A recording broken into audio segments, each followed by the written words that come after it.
খুব অল্প সময়ের মধ্যে কী করে ঝটপট করে স্ন্যাক্স বা টিফিন বানাতে হয় সেটাই আজকে দেখাবো। আমি এখানে কতগুলো ফুচকার পাঁপড় নিয়ে নিয়েছি।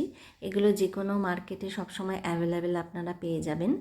এগুলোকে প্রথমে আমি তেলের মধ্যে চুবিয়ে রেখে তারপরে এটাকে ভেজেছি। তেলটাকে প্রথমে হিট করে ওটাকে কিছুক্ষণ একটু চুবিয়ে রাখতে হয়, তারপরে ভাজলেই এত সুন্দরভাবে ফুলে ওঠে। একটু লাল লাল করে ভেজে নিলেই খুব সুন্দর ক্রিস্পি হয়, আর এটাকে অনেক দিন ধরে রেখে আপনারা খেতে পারেন। এরপর আমি কতগুলো 5টা-6টা আলু সেদ্ধ করে ছোট ছোট পিস করে কেটে নিয়েছি, আর বেশ খানিকটা পরিমাণ আমি নারকেল কুচিয়ে নিয়েছি, সেটাকে দিয়ে দিলাম। টমেটোগুলোও ঝিরিঝিরি করে কেটে নিয়েছি, আর শসাগুলো একদম কুচিয়ে এর মধ্যে দিয়ে দিচ্ছি। 1 চামচ পরিমাণ কাঁচা লঙ্কা কুচো, একটু ধনেপাতা কুচি আর বাদাম ভাজা। বাদামটা দিলে টেস্টটা যেন বেশি ভালো লাগে।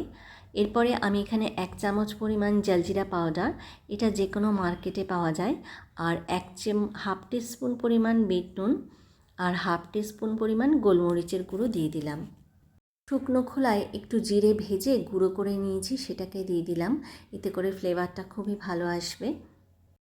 আপনাদের কাছে যদি তেঁতুল জল বা লেবু থাকে তাহলে দিয়ে দিতে পারেন, এতে করে বেশ টকটক ভাব লাগবে আর খেতেও বেশ ভালো লাগবে।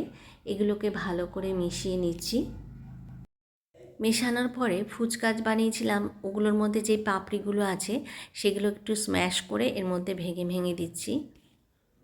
কিছু পরিমাণ যে পাপড়িগুলো আছে সেগুলোকে ভেঙে ভেঙে এর মধ্যে দিয়ে দিলাম, এতে করে খেতে খুব ভালো লাগবে।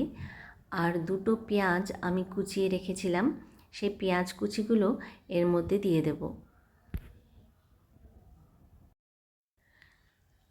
আর সবশেষে একটুখানি টমেটো সস দেব, এটা না দিলে যেন নয়, এতে করে টেস্টটা বেশি ভালো লাগবে।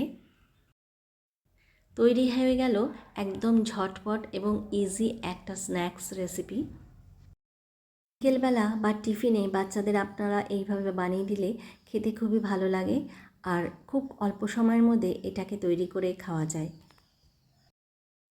রেসিপিটা কীরকম লেগেছে অবশ্যই কমেন্ট করে জানাবেন। আবারও নিত্য নতুন রেসিপি নিয়ে আপনাদের সামনে হাজির হয়ে যাব। আজকের মতো tata, bye bye and take care.